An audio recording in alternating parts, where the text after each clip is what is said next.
একটি বিশেষ বিষয়ে সাদর আমন্ত্রণ জানাচ্ছি। বিষয়টি হচ্ছে দক্ষিণ এশিয়ার শক্তির ভারসাম্যে কি পরিবর্তন শুরু হচ্ছে। এই অঞ্চলে ভারত, পাকিস্তান এবং চীনের প্রতিদ্বন্দ্বিতা নতুন কিছু নয়, কিন্তু গত ১.৫ দশক ধরে যেখানে ভারত এই অঞ্চলে বেশ একটা ভালো আধিপত্য বা প্রভাব বিস্তার করেছিল, সেখানে এখন নতুন বাস্তবতা তৈরি হচ্ছে। চীন তার কৌশলগত এবং অর্থনৈতিক উপস্থিতি বাড়াচ্ছে, পাকিস্তান নতুন করে কূটনৈতিক সক্রিয়তা দেখাচ্ছে এবং বাংলাদেশের সাম্প্রতিক রাজনৈতিক পট পরিবর্তনের পর আঞ্চলিক সমীকরণ নিয়েও নতুন আলোচনা শুরু হয়েছে। প্রশ্ন হলো, দক্ষিণ এশিয়ার শক্তির ভারসাম্য আসলে কোথায় যাচ্ছে, এর ভবিষ্যৎ কি এবং এই জায়গায় বাংলাদেশের অবস্থান কোথায়? সুপ্রিয় দর্শক, আজকে এই বিষয়টি নিয়ে টক উইথ সিরাজের ইনসাইটে বিশেষভাবে আলোচনা করার চেষ্টা করব। আপনারা আশা করি শেষ পর্যন্ত সঙ্গে থাকবেন, আর ভিডিও ভালো লাগলে লাইক, কমেন্ট, শেয়ার করবেন এবং চ্যানেলটি সাবস্ক্রাইব করে সাথেই থাকবেন। দর্শক, চলুন বিস্তারিত আলোচনা করি।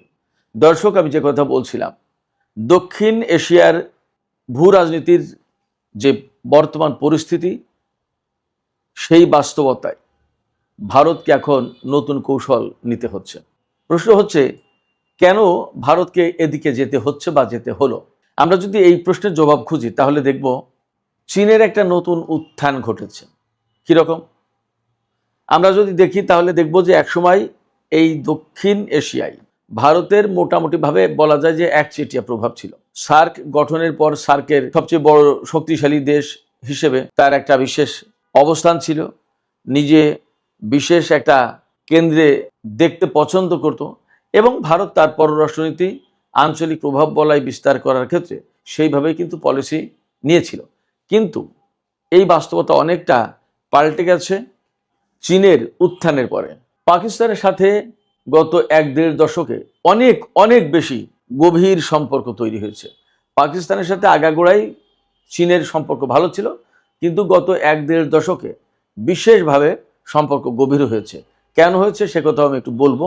তার মূল কারণ হচ্ছে যে গত ১-১.৫ দশকে যেখানে ভারত দক্ষিণ এশিয়ায় মারাত্মক রকমের প্রভাব বিস্তার করেছিল, বাংলাদেশকে তার অনেকটা আওতাধীন নিয়েছিল, শ্রীলঙ্কা, মালদ্বীপ, নেপাল প্রত্যেকটা জায়গায় তার একটা আলাদা প্রভাব বলয় ছিল, এমনকি আফগানিস্তানকে ভারতের প্রভাবাধীন করে ফেলেছিল দিল্লি। এই জায়গায় পাকিস্তান অতিমাত্রায় চীনের দ্বারস্থ হয়েছে বা চীনের সাথে সম্পর্ক ঘনিষ্ঠ করার চেষ্টা করেছে। আর চীনের কাছে পাকিস্তানের আলাদা একটা বিশেষ গুরুত্ব আছে ভূকৌশলগত অবস্থানের কারণে, আমি সেটা পরে বিশ্লেষণ আসবো। তো এই যে পাকিস্তান চীনের সাথে সম্পর্ক ঘনিষ্ঠ করার চেষ্টা করেছে ভারতের অনেকটা প্রভাব বিস্তারকারী অবস্থানের কারণে। চীনের উত্থান নিয়ে আমি যে আলোচনা করছিলাম তাতে আর একটা বিষয় আছে, পাকিস্তান, শ্রীলঙ্কা, নেপাল এর প্রত্যেকটা জায়গায় চীন তার অর্থনৈতিক কর্মকাণ্ড, চীন তার অর্থনৈতিক উপস্থিতি বাড়িয়েছে। এছাড়া ভারত মহাসাগরে চীন কিন্তু তার উপস্থিতি বাড়ানোর চেষ্টা করছে। এগুলোর ফলে এখন ভারতের সামনে প্রশ্ন এসে দাঁড়িয়েছে, অনেক বড় দেশ হয়েও শুধুমাত্র বড় আকার অর্থাৎ সাইজের কারণে কি আঞ্চলিক এই প্রভাব ধরে রাখা সম্ভব? আর একটা বড় কারণ, সেটা হচ্ছে প্রতিবেশীদের নতুন কূটনৈতিক স্বাধীনতা। ভারতের যে সমস্ত প্রতিবেশী দেশ, আমি একটু আগেই বললাম যে গত ১-১.৫ দশক ধরে বাংলাদেশ, মালদ্বীপ, শ্রীলঙ্কা, নেপাল এই সমস্ত দেশ, আফগানিস্তান এই সমস্ত দেশের উপরে ভারত বিরাট প্রভাব বিস্তার করেছিল। কিন্তু এই যে প্রতিবেশী দেশগুলো, এই প্রতিবেশী দেশগুলো এখন তারা প্রত্যেকেই কূটনৈতিক স্বাধীনতা অর্জনের বা চর্চার চেষ্টা করছে। এসব দেশ চায় ভারতের বাজার, চীনের বিনিয়োগ, অথচ স্বাধীন এবং স্বকীয় কূটনৈতিক তৎপরতা, কূটনীতির চর্চা। এর সাথে সাথে অবশ্য কেউ কেউ এমনটিও চায় যে আমেরিকা বা অন্য কোনো দেশ তাদের কাছ থেকে নিরাপত্তা এবং প্রযুক্তিটা লাভ করুক। ভারতকে কেন নতুন কৌশল নিতে হচ্ছে, আমরা যদি এই বিষয়গুলো নিয়ে আরও আলোচনা করি তাহলে দেখতে পাবো বাংলাদেশের যে পরিবর্তিত রাজনৈতিক পরিস্থিতি বা বাস্তবতা, এটিও কিন্তু একটা গুরুত্বপূর্ণ ভূমিকা পালন করছে ভারতকে নতুন করে নতুন কূটনৈতিক বা নতুন অবস্থান নেওয়ার ক্ষেত্রে। সেটা কি? বাংলাদেশ ঐতিহাসিকভাবে ভারতের জন্য গুরুত্বপূর্ণ, কারণ নিরাপত্তা, বাণিজ্য, উত্তর পূর্ব ভারতের স্থিতিশীলতা অর্থাৎ সেভেন সিস্টারের স্থিতিশীলতা, এছাড়া আমাদের যে বিরাট বিশাল বড় সম্পদ বঙ্গোপসাগর, এগুলো প্রত্যেকটার জন্য বাংলাদেশ ভারতের কাছে গুরুত্বপূর্ণ। কিন্তু 24শে জুলাই আন্দোলনের পর বাংলাদেশের অভ্যন্তরীণ যে রাজনৈতিক পরিবর্তনটা এসেছে, তার কারণে ভারতকে এখন নতুন করে নতুন কৌশলের দিকে এগোতে হচ্ছে।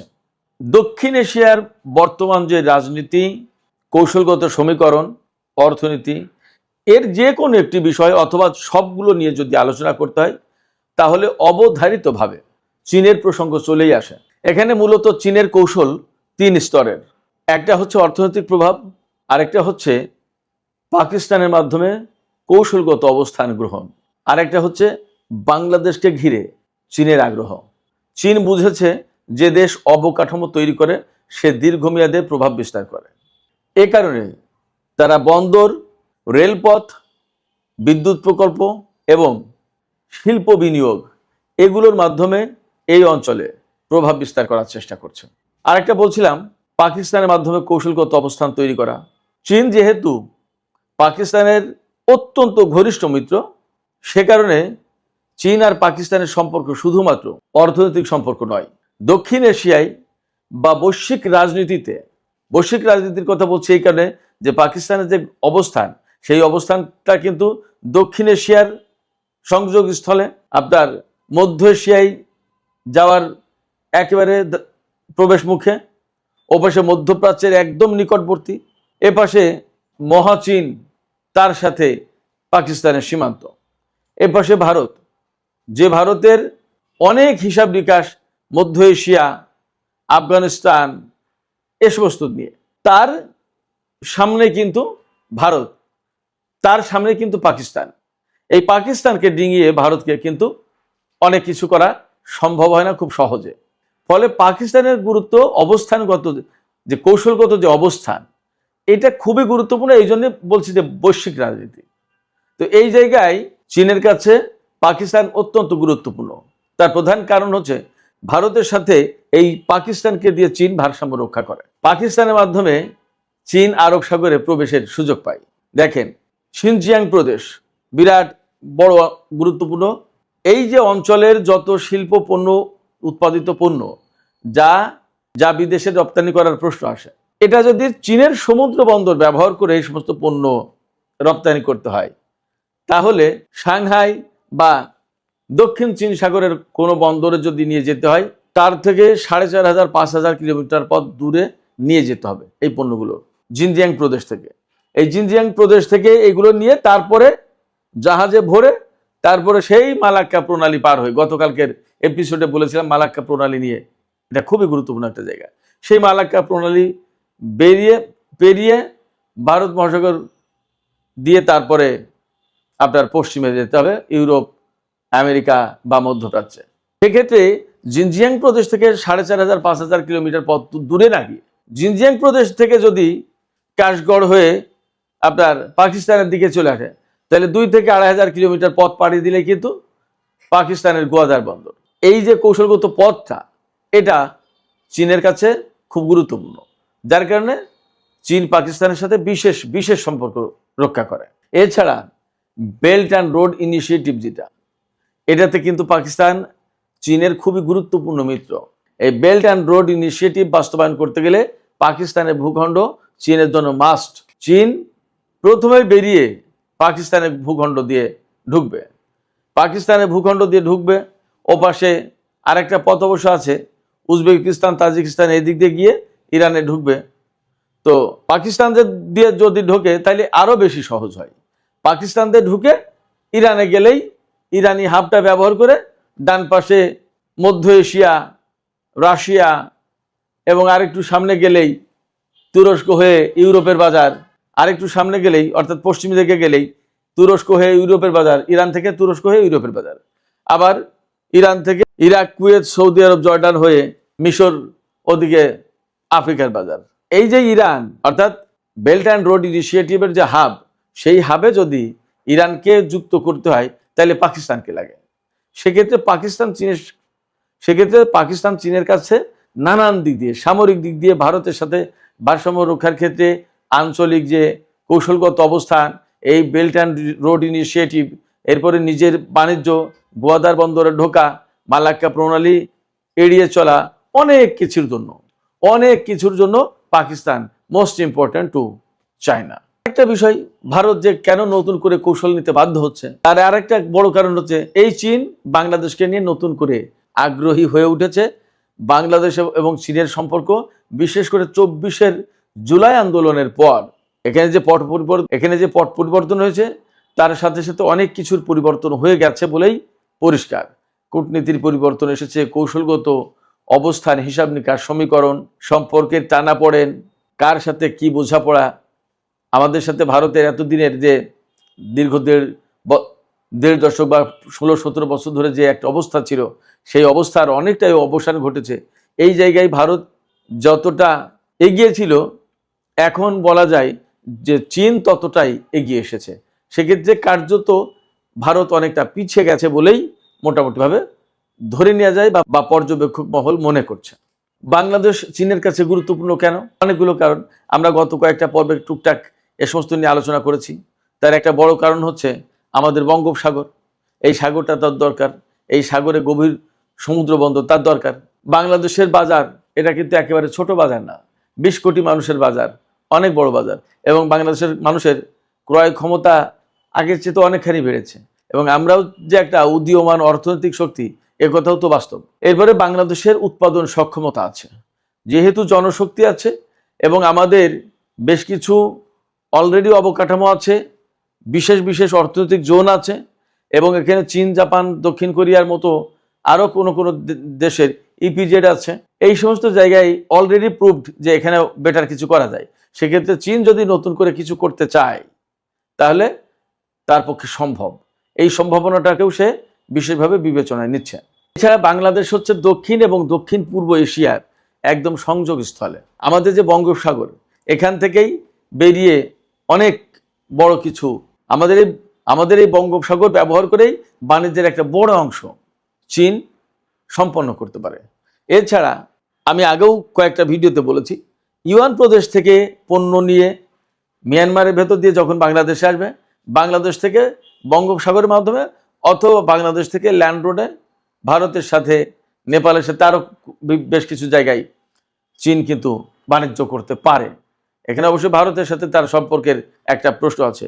বাণিজ্যের জায়গায় ভারত এবং চীন ঠিকই হয়তো পরস্পরকে সহযোগিতা করবে। এই কারণে তার ভেতর দিয়ে ভারতের অন্য কোনো লাভ আছে। সেই লাভটা হচ্ছে চীনকে যত সে ম্যানেজে রাখতে পারবে, তত সে পাকিস্তানকে শক্তভাবে প্রতিরোধ করতে পারবে। ফলে চীন যদি এই অঞ্চলে বাণিজ্যের কোনো রুট চায়, নেপাল, ভুটান, বাংলাদেশকে ব্যবহার করে বা আরও কোথাও, সে বিষয়গুলো হয়তো ভারত নতুন আঙ্গিকে, নতুন কায়দায় বিবেচনা করতে পারে। এখনো পর্যন্ত আমরা যা লাভ করছি তার মূল বিষয়টা কি, যে ভারত কেন নতুন কৌশল নিয়ে ভাবতে বাধ্য হচ্ছে দক্ষিণ এশিয়াকে কেন্দ্র করে। আমরা সেই আলোচনার সর্বশেষ ধাপে যে কথা বলতে চাই, আমরা পয়েন্ট আকারে বলেছিলাম যে পাকিস্তানের কূটনৈতিক তৎপরতা, সক্রিয়তা আমরা খেয়াল করেছি নিশ্চয়ই। বিশেষ করে ইরান, ইসরায়েল এবং আমেরিকার মধ্যকার যে যুদ্ধ, সেই যুদ্ধের পর পাকিস্তান যেন একদম আকস্মিকভাবে ঘুরে দাঁড়ালো এবং বিশ্ব অঙ্গনে নতুন করে নিজের জায়গা করে নিল। আলোচনার একেবারে কেন্দ্রবিন্দুতে, লাইমলাইটে সে চলে আসলো। কেন? ইরান, আমেরিকা এবং ইসরায়েলের মতো তিনটা শক্তি যেখানে যুদ্ধে লিপ্ত, এই যুদ্ধ বিশাল ব্যাপার, অনেক বড় ব্যাপার, এটা কোনো সাধারণ ব্যাপার না। সেই যুদ্ধকে বন্ধ করার জন্য বা বিরতি দেওয়ার জন্য পাকিস্তান যে কূটনৈতিক সক্ষমতা এবং দক্ষতা, যোগ্যতা দেখিয়েছে, এটা কিন্তু পাকিস্তান এর মাধ্যমে কিন্তু পাকিস্তান আলাদা একটা মর্যাদাপূর্ণ জায়গা করে দিয়েছে বিশ্ব অঙ্গনে। এর প্রেক্ষাপটে সারা বিশ্বে, বিশেষ করে দক্ষিণ এশিয়ায় পাকিস্তানের একটা আলাদা মর্যাদার আসন এরই মধ্যে তৈরি হয়ে গেছে। এর কারণে ভারতকে নতুন করে নতুন কৌশল নিয়ে ভাবতে হচ্ছে। বাট এই মুহূর্তে পাকিস্তানের লক্ষ্য কি? পাকিস্তানের প্রধান লক্ষ্য চীনের সাথে যে করে হোক এই সম্পর্ক, তার যে ঘনিষ্ঠতা, এটা আরো অনেক বেশি গভীর করা। এটা গেল প্রথম লক্ষ্য। দ্বিতীয় লক্ষ্য হচ্ছে মধ্যপ্রাচ্যের সাথে অর্থনৈতিক সম্পর্ক বাড়ানো। আপনারা খেয়াল করে থাকবেন, এই যে ইরান, আমেরিকা এবং ইসরায়েলের মধ্যকার যে যুদ্ধ, এই যুদ্ধে কূটনীতির যে প্রক্রিয়া পাকিস্তান শুরু করেছিল, এই প্রক্রিয়ার ভেতরে থাকা অবস্থায় কিন্তু কাতার এবং সৌদি আরব বিপুল অঙ্কের অর্থ দিয়েছে পাকিস্তানকে। এবং গতকালকের খুব গুরুত্বপূর্ণ ভাইরাল খবর ছিল যে কুয়েত পাকিস্তানের সাথে নিরাপত্তা চুক্তি করতে চায় এবং এর বিপরীতে পাকিস্তানকে ব্যাপক তেল, গ্যাস, জ্বালানি এবং অর্থনৈতিক সুবিধা দেবে। কূটনীতির মাধ্যমে কিন্তু পাকিস্তান মধ্যপ্রাচ্যে এই অবস্থা তৈরি করে ফেললো। একই সাথে যুক্তরাষ্ট্রের সাথে অর্থাৎ আমেরিকার সাথে তারা ভারসাম্য ধরে রাখছে তাদের সম্পর্ক, ইরানের সাথে সম্পর্ক রাখছে, মধ্যপ্রাচ্যের সাথে, চীনের সাথে, আবার আমেরিকার সাথে। এটাই হলো কূটনীতি। এর পাশাপাশি পাকিস্তান আর কি চাইছে? আঞ্চলিক বাণিজ্য বৃদ্ধি। আপনারা খেয়াল করে থাকবেন, এই যুদ্ধের ভেতরেই পাকিস্তান তার 1950 সালের আইন পরিবর্তন করে চীনকে বাণিজ্য করার জন্য, স্থলপথে ইরানের সাথে বাণিজ্য করার জন্য পাকিস্তান সীমান্ত খুলে দিয়েছে এবং ঘোষণা দিয়েছে পাকিস্তানের সীমান্ত ব্যবহার করে এখন যে কোনো তৃতীয় দেশ ইরানে পণ্য পাঠাতে পারবে। যখন আমেরিকার সাথে ইরানের যুদ্ধবিরতির চেষ্টা করছে, তখন একটা বিশেষ সুবিধা দিল চীনকে এবং ইরান। এবং এই যে সীমান্ত খুলে দিল, এই সীমান্ত খুলে দেওয়ার ভেতর দিয়ে পাকিস্তানও কিন্তু ইরানের সাথে বাণিজ্য করছে। আমরা যখন দক্ষিণ এশিয়ার রাজনীতি নিয়ে কথা বলছি, তখন কিন্তু আমেরিকার একটা আলাদা হিসাব নিকাশ আছে, সেটা কিন্তু খুবই গুরুত্বপূর্ণ। একদম সর্বপ্রথম যে চাওয়াটা আমেরিকার, চীনের প্রভাব মোকাবেলা করা। অর্থাৎ দক্ষিণ এশিয়ায় চীন যেভাবে প্রভাব বিস্তার করছে, এই প্রভাব বিস্তার করা নিয়ে কিন্তু আমেরিকা যথেষ্ট উদ্বিগ্ন এবং চিন্তা করে। তার কিন্তু নানা সন্দেহ দ্বন্দ্ব কাজ করে, যার কারণে এই দক্ষিণ এশিয়ার রাজনীতির ক্ষেত্রে আমেরিকা ভারতকে প্রাধান্য দেয়। বাংলাদেশের এই পরিবর্তনের পর কিন্তু হিসাব নিকাশ অনেক কিছু পাল্টেছে, যার প্রেক্ষাপটে বাংলাদেশের প্রধানমন্ত্রী যখন চীন সফরে যাচ্ছেন, তার আগে কিন্তু মার্কিন রাষ্ট্রদূত আমাদের পররাষ্ট্র মন্ত্রণালয়ে বা বিভিন্ন জায়গায় দৌড়াদৌড়ি করেছেন। তার কারণ কি? আমরা কি করছি, আমরা চীনে কেন যাচ্ছি, আমরা চীনের সাথে কি করতে চাই, এগুলো হয়তো বোঝার চেষ্টা করেছেন। সেক্ষেত্রে দক্ষিণ এশিয়া নিয়ে আমেরিকার যে মাথা ব্যথা আছে তা পরিষ্কার আমরা সবাই জানি এবং বুঝতে পারি। ইদানিং সেটা বেড়েছে। আমেরিকা ইন্দো প্যাসিফিক কৌশলে আমেরিকা কি করে? ভারত, বাংলাদেশ, শ্রীলঙ্কা, পাকিস্তান, এই সবগুলো দেশ আমেরিকার কাছে গুরুত্বপূর্ণ। এই জন্য তারা যা চায় সেটা হচ্ছে যে সবাই তার কথা শুনুক, সব জায়গায় তার প্রভাব বিস্তার, সব জায়গায় তার প্রভাব থাকুক, এবং এর মধ্য দিয়ে মূলত চীনের অবস্থানটাকে, চীনের প্রভাবটাকে মোকাবেলা করা যায়। আমেরিকা মূলত যা চায় সেটা হচ্ছে যে এই এলাকায় যে সে নিরিবিলি, নির্ঝঞ্ঝাট সমুদ্র পথ ব্যবহার করতে পারবে, তারপরে চীনের প্রভাব সীমিত রাখতে পারবে আর আঞ্চলিক প্রভাব ধরে রাখতে পারবে। এই বিষয়গুলো নিয়ে তার টেনশন আমেরিকার, এবং এই জন্য চীনকে মোকাবেলার জন্য ভারতকে রাখে, এবং এই চীনকে মোকাবেলার লক্ষ্যে ভারতকে আমেরিকা বিশেষ ছাড় দিতে বাধ্য এবং দেয়। যখন ইউক্রেন এবং রাশিয়ার যুদ্ধ হচ্ছে, তখন ভারতকে কিন্তু ঠিকই রাশিয়া থেকে বিপুল পরিমাণে সুবিধাজনক মূল্যে তেল কেনার সুযোগ দিয়েছে আমেরিকা। আমেরিকা কিছু কিছু বলেছে ভারতকে কথা, কিন্তু ভারত আমেরিকার কথা না শুনে বলেছে যে এটা তো আমার প্রয়োজন। তখনও আমেরিকা কিছুই বলতে পারেনি ভারতকে জোর দিয়ে, এই কারণে যে দক্ষিণ এবং দক্ষিণ পূর্ব এশিয়ায় যদি চীনের প্রভাব মোকাবেলা করতে হয়, তাহলে ভারতকে আমেরিকার প্রয়োজন। আমরা আলাপ করছিলাম দক্ষিণ এশিয়ায় ভারতের যে প্রভাব, সেই প্রভাব অনেকটা হোঁচট খেয়েছে। এ অবস্থায় কেন সে নতুন করে কৌশল নিয়ে ভাবতে বাধ্য হচ্ছে এবং কি কি ভাবছে, কেন সে ভাবছে, এইটা নিয়ে আমাদের মূল আলোচনা। এখন আমরা সেই আলোচনা আছি। এই জায়গায় বাংলাদেশের জুলাই আন্দোলনের কথা আবার চলে আসবে। বাংলাদেশে বিশেষ করে জুলাই আন্দোলনের পর সত্যিকার অর্থেই দক্ষিণ এশিয়ার অনেক হিসাব নিকাশ, সমীকরণ, অনেক কৌশলগত অবস্থান, এগুলো কিন্তু আসলে পরিবর্তন হয়েছে, যার প্রেক্ষাপটে দক্ষিণ এশিয়ার অনেক দেশ এখন বিশেষ করে মুসলিম বিশ্বের সাথে, বিশেষ করে তুরস্কের সাথে সম্পর্ক করার ব্যাপারে আগ্রহী হয়ে উঠেছে।